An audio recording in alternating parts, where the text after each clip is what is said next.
بسم اللہ الرحمن الرحیم۔ السلام علیکم۔ یہ کتاب آپ کے لیے کاشان بصیرت کی یوٹیوب چینل کی جانب سے ریکارڈ کی جا رہی ہے۔ اب ہم کتاب تذکرۃ الاطہار کا پارٹ نمبر 2 پڑھیں گے۔ شہادت امیر المومنین علیہ السلام۔ آپ کی وفات شب جمعہ قبل از صبح صادق 21 رمضان المبارک 40 ہجری میں ہوئی۔ مسجد کوفہ میں آپ پر ابن ملجم مرادی لعین نے تلوار سے قاتلانہ حملہ کیا، جس سے آپ شہید ہوئے۔ 19 ماہ رمضان کی رات آپ گھر سے تشریف لائے اور لوگوں کو نماز صبح کے لیے بیدار کرنے لگے۔ وہ ملعون ابتدائے شب سے آپ کی گھات میں تھا۔ جب آپ مسجد میں اس لعین کے پاس سے گزرے جو اپنے ارادے کو لوگوں سے چھپائے ہوئے سونے والوں میں مکاری سے پڑا، یہ ظاہر کیے ہوئے تھا کہ وہ سو رہا ہے، تو اس نے اچانک آپ پر حملہ کر دیا۔ آپ کے وسط سر میں زہر میں بھجی ہوئی تلوار کا وار لگا۔ آپ 19 کا دن، 20 کی رات اور دن اور 21ویں کی رات کو پہلی تہائی تک زندہ رہے۔ پھر آپ شہید ہو کر اس دنیا سے چل بسے اور مظلومیت کے عالم میں اپنے خدا سے جا ملے۔ آپ کو اس بات کا پہلے ہی سے علم تھا اور آپ لوگوں کو خبر دیتے رہتے تھے۔ آپ کے غسل و کفن کی ذمہ داری آپ کے حکموں کے مطابق آپ کے دونوں فرزندوں حضرت حسن اور حسین علیہم السلام نے پوری کی۔ شہزادے آپ کا تابوت کوفہ سے مقام غری نجف کی طرف لے گئے اور وہیں آپ کو دفن کیا، اور آپ کی وصیت کے مطابق آپ کے بیٹوں نے قبر کا نشان مٹا دیا، چونکہ آپ کو اپنے بعد بنو امیہ کی حکومت کا پورا علم تھا اور ان کی عداوت اور ان کی بدکرداری اور بری نیتوں کی وجہ سے ان کے انجام کار کا پتہ تھا۔ اگر وہ قبر کا نشان پانے میں کامیاب ہو جاتے تو ان سے ہر اقدام ممکن تھا، لہٰذا آپ کی قبر مطہر مخفی و پوشیدہ رہی، یہاں تک کہ صادق آل محمد جعفر بن محمد علیہ السلام نے دور بنو عباسیہ میں نشاندہی فرمائی۔ جبکہ آپ ہیرا میں ابو جعفر منصور کے پاس آئے، آپ نے زیارت کی تو شیعہ حضرات کو پتہ چل گیا۔ پھر انہوں نے زیارت کا سلسلہ شروع کیا۔ آپ پر اور آپ کی ذریت طاہرہ پر سلام ہو۔ آپ کا سن مبارک شہادت کے وقت 63 سال تھا۔ عرض مترجم: اکثر روایت سے معلوم ہوتا ہے کہ آپ پر حملہ حالت نماز میں ہوا، جس سے آپ کی شہادت ہوئی۔ شاید سرکار علامہ نے اختصار کی بنا پر اس کا ذکر نہیں فرمایا۔ شہادت کی پیشن گوئی۔ نمبر 1، من جملہ ان اخبار کے جو آپ نے اپنی شہادت کے متعلق اس کے وقوع سے قبل بیان فرمائی اور آپ کو اس حادثے کا پہلے سے علم ہونا معلوم ہوتا ہے، وہ خبر ہے جسے علی بن منظر طریفی نے ابو الفضل عبدی سے، انہوں نے فطر سے، انہوں نے ابو طفیل عامر ابن وائلہ رضی اللہ عنہ سے نقل کیا۔ انہوں نے کہا کہ حضرت امیر المومنین نے لوگوں کو بیعت کے لیے جمع کیے تو ان میں عبد الرحمن ابن ملجم مرادی بھی آیا، جسے آپ نے 2 یا 3 مرتبہ واپس بھیج دیا۔ پھر اس نے بیعت کی تو آپ نے اس کی بیعت کرنے کے موقع پر فرمایا، کس چیز نے اس امت کے بدترین کو روک رکھا ہے؟ پس قسم ہے اس ذات کی جس کے قبضے میں میری جان ہے، البتہ یہ اس سے ضرور خضاب ہوگی۔ اور آپ نے اپنا ہاتھ اپنی ریش مبارک اور سر پر رکھا، اور جب ابن ملجم واپس چلا گیا تو آپ نے بطور تمثیل یہ اشعار کہے: اپنی کمر موت کے لیے مضبوطی سے باندھ لے، کیونکہ موت تجھ سے ملاقات کرنے والی ہے، اور جب موت تیری وادی زندگی میں اترے تو اس سے نہ گھبرانا، جس طرح زمانے نے تجھے ہنسایا ہے اس طرح وہ تجھے رلائے گا۔ نمبر 2، روایت کی ہے حسن بن مجبوب نے ابو حمزہ شمالی سے، اس نے ابو اسحاق سبخی سے، انہوں نے ازبغ بن نباتہ سے، وہ کہتے ہیں کہ امیر المومنین کے پاس ابن ملجم آیا اور اس نے بھی دوسرے لوگوں کے ساتھ آپ کی بیعت کی۔ پھر وہ واپس مڑا تو امیر المومنین نے اس کو بلایا اور اس سے عہد و میثاق لیا اور اسے تاکید کی کہ وہ دھوکہ نہیں دے گا اور بیعت نہیں توڑے گا، تو اس نے یہ عہد کیا۔ پھر وہ پشت پھیر کر چلا تو آپ نے دوبارہ بلایا اور اس سے تاکید کے ساتھ وعدہ لیا کہ وہ دھوکہ نہیں دے گا اور بیعت نہیں توڑے گا۔ اس نے وعدہ کیا، پھر وہ پلٹا تو آپ نے تیسری دفعہ اس کو بلایا اور اس سے پختہ عہد و پیمان لیا کہ وہ نہیں بدلے گا اور بیعت نہیں توڑے گا۔ تو ابن ملجم نے کہا، خدا کی قسم اے امیر المومنین، میں نے نہیں دیکھا کہ آپ نے میرے علاوہ کسی اور کے ساتھ ایسا سلوک کیا ہو۔ تو امیر المومنین نے فرمایا، میں اس کی زندگی چاہتا ہوں اور وہ مجھے قتل کرنے کا ارادہ رکھتا ہے۔ کوئی چھوٹا سا عذر کرنے والا اپنے قبیلہ مراد سے لے جا۔ اے ابن ملجم، جو کچھ تو نے کہا ہے خدا کی قسم اسے پورا نہیں کرے گا۔ نمبر 3، جعفر بن سلمان سبعی نے مولا بن زیاد سے روایت کی کہ وہ کہتے ہیں کہ امیر المومنین کے پاس ابن ملجم لین سواری مانگنے کے لیے آیا اور کہنے لگا امیر المومنین مجھے سواری دے دیجئے، تو آپ نے اس کی طرف دیکھا اور فرمایا تو عبد الرحمن ابن ملجم میں مرادی ہے؟ اس نے کہا جی ہاں۔ پھر آپ نے فرمایا تو عبد الرحمن ابن ملجم میں مرادی ہے؟ اس نے کہا جی ہاں۔ فرمایا اے غزوان، اس کو اشکر سرخ و زرد رنگ گھوڑے پر سوار کرو، تو وہ اشکر رنگ کا گھوڑا لے آیا۔ ابن ملجم اس پر سوار ہوا تو امیر المومنین نے فرمایا میں اس پر بخشش کرنا چاہتا ہوں اور وہ مجھے قتل کرنے کا ارادہ رکھتا ہے، کوئی معمولی سا عذر پیش کرنے والا قبیلہ مراد سے لے آ۔ راوی کہتا ہے کہ جب اس سے ہوا جو کچھ ہوا اور اس نے امیر المومنین پر تلوار کی ضرب لگائی تو اس کو پکڑ لیا گیا جبکہ وہ مسجد سے نکل چکا تھا۔ اسے امیر المومنین کے پاس لائے تو آپ نے اس سے کہا خدا کی قسم میں نے تجھ پر احسان کیے جو میں کر سکتا تھا، حالانکہ میں جانتا تھا کہ تو میرا قاتل ہے، لیکن میں تیرے ساتھ وہ سلوک اس لیے کرتا تھا تاکہ میں اللہ کو تیرے خلاف اپنا معین و مددگار بناؤں۔ نمبر 4، اور ان خبروں میں سے جو آپ نے اپنے اہل خانہ اور اصحاب کو اپنی شہادت کے متعلق پہلے سے بیان فرمائی، ایک وہ ہے جسے ابو زید احوال نے اجلہ سے روایت کی اور اس نے قبیلہ کندہ کے بزرگوں سے نقل کیا ہے۔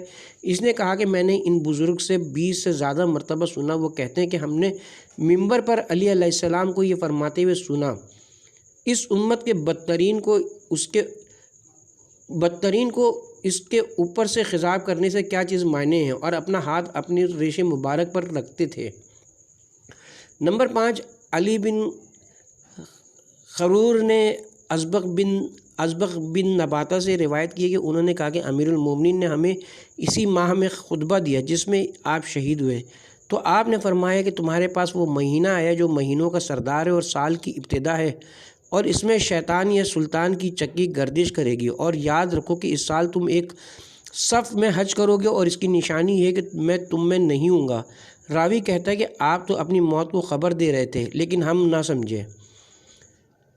نمبر 6، فضل بن وکین نے حیان بن عباس سے انہوں نے عثمان بن مغیرہ سے روایت کی ہے، وہ کہتے ہیں کہ جب ماہ رمضان آیا تو آپ ایک رات کا کھانا امام حسن، ایک رات امام حسین اور ایک رات عبداللہ ابن عباس، بعض نسخوں میں عبداللہ بن جعفر ہے اور قرین قیاس یہی ہے، مترجم کے ہاں تناول فرماتے تھے۔ آپ 3 لقموں سے زیادہ نہ کھاتے تھے۔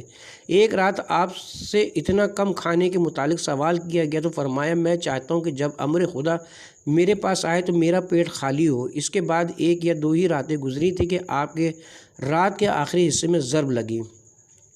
نمبر 7، اسماعیل بن زیادہ نے روایت کی کہ مجھ سے حضرت امیر کی خادمہ اور آپ کی بیٹی فاطمہ کی پرورش کرنے والی عورت ام موسیٰ نے بیان کیا کہ میں نے آپ کو کہتے ہوئے سنا، آپ اپنی بیٹی ام کلثوم سے فرما رہے تھے اے بیٹی میں سمجھتا ہوں کہ میں بہت کم وقت تمہارے پاس رہوں گا۔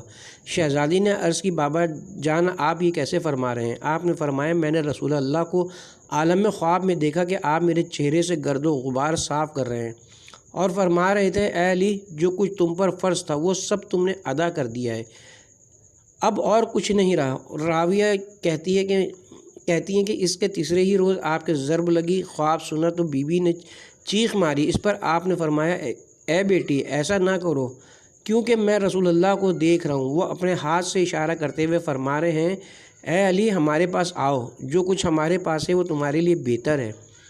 نمبر 8، عمار دھنی نے ابو صالح حنفی سے روایت کی کہ اس نے کہا کہ میں نے حضرت علی علیہ السلام کو یہ کہتے ہوئے سنا کہ میں نے عالم خواب میں نبی اکرم کو دیکھا، تو میں نے آپ کی امت کی دی ہوئی تکلیفوں اور کجروی کی آپ سے شکایت کی اور رونے لگا۔ آپ نے فرمایا اے علی گریہ نہ کرو اور پلٹ کر دیکھو۔ میں نے مڑ کر دیکھا تو 2 مرد تھے جنہیں زنجیروں میں جکڑا ہوا تھا اور ان کے سروں پر پتھر مارے جا رہے تھے۔ ابو صالح کہتے ہیں دوسرے دن میں صبح کو آپ کی طرف روانہ ہوا جیسا کہ میں ہر روز جایا کرتا تھا، تو جب میں قصابوں کے پاس پہنچا تو میں نے لوگوں سے ملاقات کی، وہ سب کہہ رہے تھے کہ امیر المومنین شہید ہو گئے۔ نمبر 9، عبداللہ ابن موسیٰ نے حسن بن دینار سے انہوں نے حسن بصری سے روایت کی کہ جس رات کی صبح آپ شہید ہوئے وہ رات آپ نے بیداری میں گزاری اور اپنی عادت کے مطابق نماز تہجد کے لیے مسجد کی طرف تشریف نہ لے گئے۔ آپ کی بیٹی بی بی کلثوم نے عرض کی کہ بابا جان کیا بات ہے کہ آپ ساری رات بیدار رہے ہیں؟ آپ نے خبر دی کہ کل صبح میں شہید کر دیا جاؤں گا۔ اسی اثنا میں ابن نباہ آپ کے پاس آئے اور آپ کو نماز کی اطلاع دی۔ بس آپ تھوڑا سا چل کر پلٹے تو میں نے دیکھا جادہ سے کہو کہ وہ نماز پڑھا دے۔ تو آپ نے فرمایا تم جادہ کو کہو کہ نماز پڑھا دے، اور ساتھ ہی کہا موت سے کوئی چارہ نہیں، اور پھر مسجد کی طرف تشریف لے گئے۔ اور وہ ملعون جو ساری رات آپ کی طاق میں بیدار رہا تھا، جب شب آخر ہوئی تو وہ سو گیا تھا۔ امیر المومنین نے اسے اپنے پاؤں سے حرکت دی اور نماز کے لیے کہا تو اس نے اٹھ کر حملہ کر دیا۔ یہ روایت صحیح معلوم نہیں ہوتی۔ مترجم۔ نمبر 10، ایک اور روایت میں ہے کہ امیر المومنین نے یہ رات بیداری میں گزاری۔ بار بار آپ باہر تشریف لاتے اور آسمان کی طرف دیکھ کر فرماتے کہ خدا کی قسم نہ میں نے کبھی جھوٹ بولا ہے اور نہ میں کبھی جھٹلایا گیا ہوں۔ یہ وہی رات ہے جس کا مجھ سے وعدہ کیا گیا تھا۔ پھر آپ اپنے بستر کی طرف پلٹ آتے ہیں، اور جب صبح طلوع ہوئی تو آپ نے اپنا کمر بند مضبوطی سے باندھا اور گھر سے یہ کہتے ہوئے برآمد ہوئے، اپنی کمر کو مضبوطی سے باندھ لے کیونکہ موت تجھ سے ملاقات کرنے والی ہے، اور جب تیری موت تیری وادی زندگی میں اتر آئے تو نہ گھبرانا۔ جب اپنے گھر کے صحن میں پہنچے تو مرغابیاں آپ کے سامنے آ کر چیخنے لگیں۔ گھر والے انہیں ہٹانے لگے تو آپ نے فرمایا انہیں کچھ نہ کہو، یہ نوحہ خواہ ہیں۔ پھر آپ کے ضرب لگی۔ سبب شہادت من جملہ ان اخبار کے جو آپ کی شہادت کے اسباب میں وارد ہوئی ہیں، ایک وہ روایت ہے جس کو اہل سیر و تواریخ کی ایک جماعت نے بیان کیا ہے، جن میں ابو مخنف اسماعیل بن راشد، ابو ہاشم رفاعی اور ابو عمرو ثقفی وغیرہ ہیں۔ وہ یہ کہ خوارج میں سے کچھ لوگ مکہ میں جمع ہوئے اور انہوں نے حکام کا تذکرہ کیا اور ان پر اور ان کے کردار پر مختلف عیب لگائے۔ اہل نیروان میں سے اپنے ساتھیوں کو یاد کر کے ان کے لیے رحمت کی دعا مانگی۔ پھر انہی میں سے کچھ لوگوں نے باہمی گفتگو کی اور فیصلہ کیا کہ ہم اپنے آپ کو اللہ کی راہ میں فروخت کر دیں اور اس وقت کے گمراہ رہنماؤں کے پاس جا کر ایسا موقع تلاش کریں جب کہ وہ غافل ہوں، تو ان سے نہروان میں مارے جانے والے شہید بھائیوں کا بدلہ لیں اور اس طرح شہروں اور لوگوں کو خدا کے لیے ان سے راحت و آرام پہنچائیں۔ اختتام حج پر انہوں نے ایک دوسرے سے عہد و پیمان لیے۔ عبد الرحمن ابن ملجم کہنے لگا، میں علی کی ذمہ داری لیتا ہوں۔ برق بن عبداللہ تمیمی نے کہا، میں معاویہ کے لیے کافی ہوں۔ اور عمرو بن بکر تمیمی نے کہا کہ میں تمہارے لیے عمرو بن عاص سے نمٹ لوں گا۔ انہوں نے اس معاملے میں اس مقصد کو پورا کرنے کے لیے ایک دوسرے سے عہد کیا اور طے کیا کہ 19 ماہ رمضان کی رات کو یہ کام سر انجام دیں گے۔ پھر وہ یہی ارادہ لیے ہوئے ایک دوسرے سے جدا ہوئے۔ پس ابن ملجم، جس کا شمار قبیلہ کندہ میں سے تھا، کوفے کی طرف آیا، وہاں اپنے ساتھیوں سے ملا، لیکن ان سے اپنے معاملے کو افشا کے خوف سے چھپائے رکھا۔ اسی حال میں ایک دن وہ اپنے ایک ساتھی سے ملنے گیا جو قبیلہ تمیم رباب سے تھا۔ وہاں اس کا سامنا قطام بنت اغزر تیمیہ سے ہو گیا، جس کے باپ اور بھائی کو امیر المومنین نے جنگ نہروان میں قتل کر دیا تھا۔ جب ابن ملجم کی نگاہ اس پر پڑی تو فرفتہ ہو گیا اور اس پر مر مٹا، اس سے خواہش سے نکاح کی۔ وہ کہنے لگی، مجھے کیا حق مہر دو گے؟ وہ کہنے لگا، جو تو چاہے گی۔ تو اس نے کہا، میرا فیصلہ تو 3000 درہم، ایک غلام، ایک کنیز اور علی ابن ابی طالب کا قتل کرنا ہے۔ جواب میں ملعون نے کہا، جو کچھ تو نے مانگا ہے وہ تو تیرے لیے سب کچھ حاضر ہے، لیکن میں علی ابن ابی طالب کو کیسے قتل کر سکتا ہوں؟ وہ کہنے لگی کہ کوئی ایسا وقت تلاش کرو جب وہ بے خبر ہوں، پس اگر تو نے انہیں قتل کر دیا تو مجھے سکون ملے گا اور پھر میرے ساتھ عیش و عشرت کرنا، اور اگر تو مارا گیا تو جو کچھ اللہ کے پاس ہے وہ تیرے لیے دنیا سے بہتر ہے۔ پس اس لعین نے کہا، خدا کی قسم کوئی اور حاجت مجھے اس شہر میں نہیں لے آئی کہ جس سے میں بھاگ نکلا تھا اور اس کے رہنے والوں سے مامون نہیں تھا، مگر وہی جس کا تو نے سوال کیا، یعنی علی ابن ابی طالب کو قتل کرنا۔ پر جو کچھ تو نے مانگا ہے تجھے ملے گا۔ وہ کہنے لگی، میں کچھ لوگ تلاش کروں گی جو اس سلسلے میں تیری مدد کریں گے اور تجھے تقویت بخشیں گے۔ پھر اس نے قبیلہ تیم رباب سے دردان بن مجالد کو بلا کر ساری بات بتائی اور ابن ملجم کا ساتھ دینے کے لیے کہا۔ اس نے حامی بھر لی۔ ابن ملجم وہاں سے نکل کر قبیلہ اشجع کے ایک شخص شبیب بن بجرہ نامی کے پاس آیا اور اسے کہنے لگا، اے شبیب، کیا دنیا و آخرت کا شرف حاصل کرنا چاہتے ہو؟ اس کے استفسار پر کہنے لگا کہ علی ابن ابی طالب علیہ السلام کے قتل کرنے میں میری مدد کرو۔ شبیب بھی خوارج کا عقیدہ رکھتا تھا، تاہم کہنے لگا، اے ابن ملجم، تجھ پر رونے والیاں روئیں، تو ایک بھاری اور دشوار معاملے کی بات کر رہا ہے، تیری کیا بساط؟ تو ابن ملجم نے کہا کہ ہم مسجد اعظم میں چھپ کر بیٹھ جائیں گے، اور جب وہ نماز فجر کے لیے وہاں آئیں تو اچانک حملہ کر دیں گے، ہم نے قتل کر دیا تو راحت پائیں گے اور اپنا بدلہ لے لیں گے۔ اس نے اپنی بات جاری رکھی اور مسلسل آمادہ کرتا رہا، یہاں تک کہ اس نے بات قبول کر لی۔ پس وہ اسے ساتھ لے کر مسجد اعظم میں قطام کے پاس پہنچا، جو مسجد میں ایک خیمہ نصب کیے اعتکاف کی صورت میں ٹھہری ہوئی تھی۔ انہوں نے اسے بتلایا کہ اس شخص کے قتل کرنے پر ہم دونوں اتفاق کر چکے ہیں۔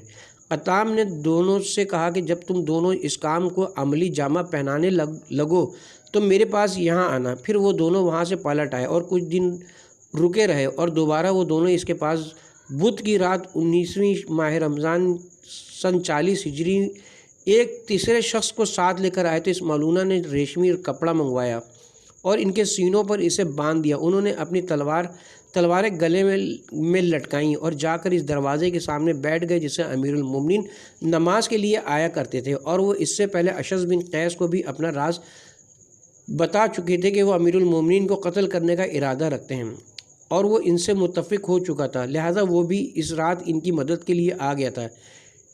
ادھر جناب حجر بن عدی نے یہ رات مسجد میں جا کر گزاری۔ انہوں نے سنا کہ اشعث ابن ملجم سے کہہ رہے کہ اپنے کام کے لیے جلدی تیاری کرو کیونکہ صبح ہونے والی ہے، تو حضرت حجر نے اشعث کا ارادہ بھانپ لیا۔ آپ نے اسے کہا، اے نامراد، کاہے تو انہیں قتل کرے گا؟ پھر جلدی سے نکلے تاکہ امیر المومنین کو صورتحال سے آگاہ کر کے بچایا جائے۔ لیکن امیر المومنین دوسرے راستے سے تشریف لائے اور مسجد میں داخل ہوئے تو ابن ملجم نے آپ پر تلوار سے وار کر دیا۔ جب پلٹ کر آئے تو لوگ کہہ رہے تھے کہ امیر المومنین شہید ہو گئے۔ عبداللہ بن محمد ازدی نے ذکر کیا کہ میں اسراج شہر کے کچھ لوگوں کے ساتھ مسجد اعظم میں نماز پڑھ رہا تھا، جو اس ماہ کے اول سے لے کر آخر تک نماز پڑھنے میں مصروف تھے۔ میں نے کچھ آدمیوں کو دروازے کے پاس نماز پڑھتے دیکھا کہ اچانک علی ابن ابی طالب نماز صبح کے لیے تشریف لائے۔ آپ آواز دے رہے تھے، نماز نماز۔ پھر کچھ پتہ نہیں چلا کہ کیا ہوا، اچانک تلواروں کی چمک نظر آئی اور میں نے کہنے والے کو یہ کہتے سنا، حکم اللہ کے لیے ہے، نہ تیرے اور تیرے ساتھیوں کے لیے۔ اور میں نے حضرت علی کو یہ کہتے سنا کہ یہ شخص جانے نہ پائے، پس آپ زخمی ہو چکے تھے۔ شبیب بن بجرہ نے آپ پر وار کیا، جو خطا ہو کر طاق کے در پر جا لگا۔ لوگ مسجد کے دروازے کی طرف لپکے اور ان کو پکڑنے کے لیے ایک دوسرے سے آگے دوڑے۔ شبیب بن بجرہ کو ایک شخص پچھاڑ کر اس کے سینے پر بیٹھ گیا اور اسے قتل کرنے کے لیے اس کے ہاتھ سے تلوار چھین لی، لیکن جب اس نے لوگوں کو اپنی طرف آتے دیکھا تو ڈر گیا کہ کہیں لوگ میرے ہاتھ میں تلوار دے کر مجھ پر شک نہ کریں اور میری بات نہ سنیں، لہٰذا اس کے سینے سے کود کر الگ ہو گیا، اسے چھوڑ دیا اور تلوار پھینک دی۔ وہ لعین بھاگ کر اپنے گھر پہنچا۔ وہ سینے سے ریشمی پٹی کھول رہا تھا کہ اس کے چچا زاد بھائی نے دیکھ لیا۔ پوچھا، کہیں تو نے تو امیر المومنین کو شہید نہیں کیا؟ وہ جواب میں نہیں کہنا چاہتا تھا، لیکن اس کے منہ سے ہاں نکل گئی، جس پر چچا زاد بھائی نے اپنی تلوار لا کر اس پر وار کر کے قتل کر دیا۔ ابن ملجم ملعون کو قبیلہ ہمدان کے ایک شخص نے جا لیا، جس کے ہاتھ میں ایک چادر تھی۔ اس نے کمند کی طرح ڈال کر اسے پچھاڑ لیا اور اسے تلوار چھین کر اسے امیر المومنین کے پاس لے آیا۔ تیسرا شخص کھسک کر لوگوں میں گم ہو گیا۔ پس جب ابن ملجم کو آپ کے پاس لائے تو آپ نے اس کی طرف دیکھا اور فرمایا، جان کے بدلے جان، پس اگر میں چل بسوں تو اس کو اسی طرح قتل کرنا جس طرح اس نے مجھے قتل کیا، اور اگر میں زندہ رہا تو فیصلہ خود کروں گا۔ اس پر وہ ملعون کہنے لگا کہ خدا کی قسم، میں نے تلوار 1000 کی خریدی ہے اور 1000 کے زہر سے اسے آلودہ کیا ہے، پس اگر اب بھی یہ خیانت کرے تو خدا اسے دور رکھے۔ راوی کہتا ہے کہ بی بی ام کلثوم نے اس لعین کو پکار کر کہا، اے دشمن خدا، تو نے امیر المومنین کو شہید کر دیا۔ تو وہ لعین کہنے لگا، امیر المومنین نہیں بلکہ میں نے تیرے باپ کو قتل کیا ہے۔ آپ نے فرمایا، اے دشمن خدا، مجھے امید ہے کہ آپ کو کچھ نہیں ہوگا۔ تو وہ کہنے لگا، تو پھر کیا مجھ پر گریہ کر رہی ہو؟ خدا کی قسم، میں نے آپ پر وہ وار کیا ہے، اگر اسے اہل زمین پر تقسیم کر دیا جائے تو وہ سب ہلاک ہو جائیں۔ پھر اس خبیث کو آپ کی بارگاہ سے باہر لایا گیا ہے تو لوگ درندوں کی طرح اپنے دانتوں سے اس کا گوشت کاٹنے لگے اور کہہ رہے تھے کہ اے دشمن خدا، تو نے امت محمد مصطفیٰ کو ہلاکت میں ڈال دیا، تو نے بہترین مخلوق کو شہید کر دیا۔ وہ لعین خاموش تھا، اسے قید خانے میں پہنچا دیا گیا۔ لوگ امیر المومنین کی خدمت میں حاضر ہوئے اور عرض کی، اے امیر المومنین، آپ اس دشمن خدا کے بارے میں اپنا فرمان جاری فرمائیں، اس نے امت کو تباہ اور قوم و ملت میں فساد برپا کر دیا ہے۔ آپ نے فرمایا، اگر میں زندہ رہا تو خود فیصلہ کروں گا، اور اگر انتقال کر گیا تو اس سے وہی سلوک کرنا جو نبی کے قاتل سے کیا جاتا ہے، پہلے اسے قتل کرنا پھر آگ میں جلا دینا۔ امام کی شان سے بعید لگتا ہے کیونکہ جلیل القدر محدثین نے روگردانی اختیار کی اور ذکر کیا ہے کہ جناب امیر المومنین نے جلانے اور مسئلہ کرنے سے منع فرمایا ہے۔ راوی کہتا ہے کہ جب امیر المومنین کا وصال ہو گیا اور آپ کے اہل بیت آپ کو دفن کر چکے تو امام حسن علیہ السلام نے فیصلہ کرتے ہوئے حکم دیا کہ ابن ملجم کو لایا جائے۔ چنانچہ لا کر جب سامنے کھڑا کیا گیا تو آپ نے فرمایا، اے دشمن خدا، تو نے امیر المومنین کو شہید کر کے دین میں رخنہ ڈال دیا ہے۔ پھر آپ کے حکم سے اس کی گردن اڑا دی گئی۔ ابن حشیم بنت اسود نخیہ نے آپ سے اس کا نجس مردہ جلانے کے لیے مانگا تو آپ نے دے دیا، چنانچہ اسے جلا دیا گیا۔ میں نے کسی غنی و فقیر کی طرف سے کسی سخی کا حق مہر قطام کے حق مہر جیسا نہیں دیکھا، جو کہ 30,000 درہم، ایک غلام، ایک کنیز اور کاٹنے والی تلوار سے حضرت علی کو قتل کرنا ہے۔ کوئی حق مہر چاہے کتنا ہی قیمتی کیوں نہ ہو، علی علیہ السلام سے قیمتی نہیں، اور نہ ہی کوئی حملہ ابن ملجم کے حملے سے بڑھ کر ہے۔ دوسرے دو شخص جنہوں نے ابن ملجم کے ہمراہ معاویہ اور عمر بن عاص کو قتل کرنے کا عہد کیا تھا، ان میں سے ایک نے معاویہ پر حالت رکوع میں تلوار سے وار کیا جو اس کی سرین پر لگا، جس سے معاویہ بچ گیا اور حملہ آور کو پکڑ کر اسی وقت قتل کر دیا گیا۔ رہا دوسرا تو وہ اسی رات عمروں کے پاس پہنچا تو اتفاق سے عمر بن عاص بیمار تھا، اس نے اپنی جگہ خارجہ بن ابو حبیبہ عامری کو بھیجا تاکہ لوگوں کو نماز پڑھائے۔ حملہ آور نے اسے عمر بن عاص سمجھ کر حملہ کر دیا۔ حملہ آور کو پکڑ کر عمروں کے پاس لایا گیا تو عمروں نے اسے قتل کر دیا اور خارجہ دوسرے دن چل بسا۔ دفن کی تفصیل اور قبر مطہر۔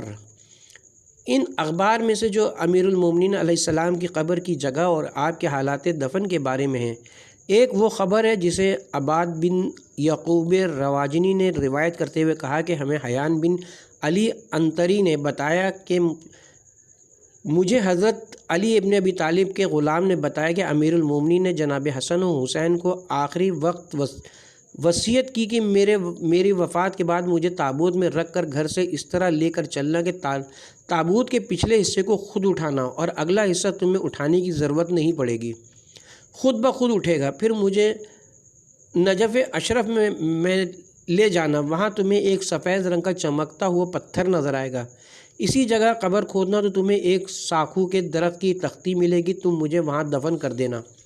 راوی نے بتایا کہ جب آپ وفات پا گئے تو ہم آپ کو لے کر چلے، ہم نے تابوت کا پچھلا حصہ اٹھا رکھا تھا اور اگلے حصے کی ذمہ داری ہم پر نہ تھی، ہم صرف کھنکھناہٹ اور سرسراہٹ کی آواز سن رہے تھے۔ اگلی طرف کو فرشتوں اور نظر نہ آنے والی مخلوق نے اٹھا رکھا تھا، یہاں تک کہ ہم مقام نجف اشرف میں پہنچے تو وہاں ہم نے ایک سفید چمکتا ہوا نورانی پتھر دیکھا۔ اس جگہ کو کھودا تو وہاں ایک لکڑی کی تختی ملی جس پر تحریر تھا کہ یہ وہ ہے جسے نوح نے علی ابن ابی طالب کے لیے ذخیرہ کیا ہے۔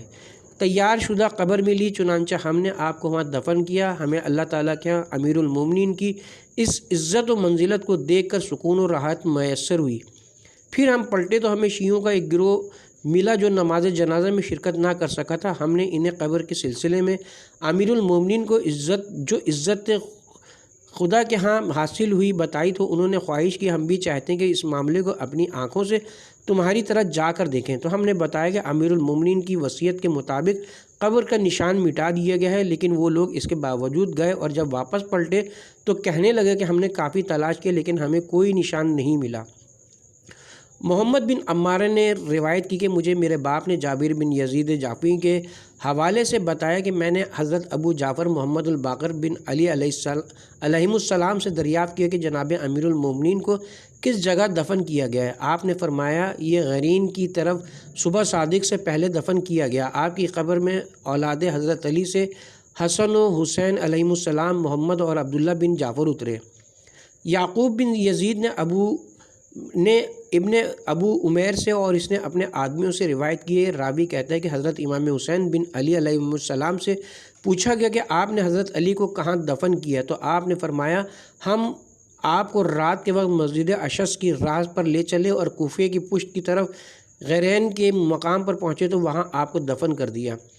محمد بن زکریہ نے روایت کی کہ ہمیں عبداللہ بن محمد نے ابن عائشہ کے حوالے سے بتایا، اس نے کہا کہ مجھ سے عبداللہ بن حازم نے کہا کہ ہم ایک دن ہارون رشید کے ساتھ شکار کی تلاش میں کوفے سے نکلے اور غرین اور سویا کی طرف جا نکلے اور وہاں ہرن نظر آئے، تو ہم نے عقاب اور شکاری کتے چھوڑے جو انہیں کچھ دیر چکر دیتے رہے، پھر ان ہرنوں نے ایک ٹیلے کی بنا لی اور اس پر جا کر رک گئے، تو عقاب ایک طرف اتر گئے اور کتے واپس پلٹ آئے۔ ہارون رشید کو اس سے حیرانی ہوئی، پھر ہرن ٹیلے سے نیچے اترے تو عقاب اور کتے ان پر جھپٹے اور جس سے ہرن دوبارہ ٹیلے کی طرف پلٹ گئے، تو عقاب اور کتے ان کا تعاقب چھوڑ کر پلٹ آئے۔ انہوں نے ایسا 3 مرتبہ کیا تو ہارون رشید نے ہم سے کہا کہ جلدی جاؤ اور جو کوئی تمہیں ملے اسے میرے پاس لے آؤ۔ پس ہم بنی اسد کے ایک بزرگ شخص کو اس کے پاس لائے تو ہارون نے اسے کہا کہ اس ٹیلے کے متعلق مجھے کچھ بتاؤ۔ اس نے کہا کہ اگر جان کی امان دو تو میں بتاتا ہوں۔ ہارون نے کہا تیرے لیے اللہ کا عہد و میثاق ہے، اللہ گواہ ہے کہ میں نے تجھے کوئی اذیت و تکلیف نہیں پہنچاؤں گا۔ تو اس نے کہا کہ مجھے میرے باپ نے اپنے آباء و اجداد سے بیان کیا ہے کہ اس ٹیلے پر علی ابن ابی طالب علیہ السلام کی قبر مبارک ہے کہ جسے اللہ تعالیٰ نے حرم قرار دیا، جو بھی اس کی پناہ لے وہ مامون و محفوظ ہو جاتا ہے۔ پس ہارون سواری سے اترا، اس نے پانی منگوایا، وضو کیا اور اس ٹیلے کے پاس نماز پڑھی، اپنی پیشانی اور چہرے کو خاک پر رگڑتا اور گریہ کرتا رہا۔ پھر وہاں سے ہم واپس آ گئے۔ محمد بن عائشہ کہتا ہے کہ میرا دل اس واقعے کو قبول نہیں کرتا تھا، لیکن کچھ عرصے بعد میں حج کی خاطر مکہ گیا تو وہاں ہارون رشید کے شتر بان یاسر کو دیکھا۔ جب ہم طواف کر چکے تو وہ ہمارے پاس آ کر بیٹھ گیا، باتیں ہوتی رہیں یہاں تک کہ اس نے مجھ سے کہا کہ مجھے ایک رات ہارون رشید نے کہا جبکہ ہم نے مکہ سے آتے ہوئے کوفے میں قیام کیا ہوا تھا، اس سے اے یاسر جاؤ عیسیٰ بن جعفر کو سوار ہونے کے لیے کہو۔ وہ دونوں اور میں بھی ان کے ساتھ سوار ہوئے اور غرین میں جا اترے۔ عیسیٰ تو پڑھ کر سو گیا، لیکن ہارون رشید ٹیلے کے پاس آیا، وہاں نماز پڑھتا رہا۔ جب 2 رکعت نماز پڑھ لیتا، دعا مانگتا، گریہ کرتا، ٹیلے پر اپنی پیشانی رگڑتا اور پھر کہتا، اے چچا زاد بھائی۔ یہ عرب کا رواج ہے کہ خاندان کے لوگ آپس میں یا ابن چچا زاد بھائی کہہ کر پکارتے ہیں۔ خدا کی قسم میں آپ کی فضیلت و دین میں سبقت اور مرتبے کو جانتا ہوں۔ خدا کی قسم میرا یہی مقام ہے جہاں میں بیٹھا ہوں، جب کہ آپ اپنے ہی ہیں، لیکن آپ کی اولاد مجھے اذیت دیتی ہے اور مجھے خلاف خروج کرتی ہے۔ پھر کھڑا ہو جاتا، پھر نماز پڑھتا، اپنے اسی کلام کو دہراتا، دعا مانگتا اور گریہ کرتا رہا، یہاں تک کہ جب سحری کا وقت ہوا تو مجھ سے کہا، اے یاسر عیسیٰ کو بیدار کرو۔ میں نے جگایا تو ہارون نے کہا، اے عیسیٰ اٹھو اور اپنے خاندانی بھائی کی قبر کے پاس نماز پڑھو۔ تو اس نے پوچھا، یہ کون سا چچا زاد بھائی ہے؟ تو ہارون نے کہا، علی ابن ابو طالب کی قبر ہے۔ بس عیسیٰ نے وضو کر کے نماز پڑھی اور اسی طرح کرتا رہا یہاں تک کہ طلوع فجر ہوئی۔ پس میں نے کہا ہارون کو، امیر المومنین صبح ہو چکی۔ اسی وقت ہم سوار ہوئے اور کوفے پلٹ آئے۔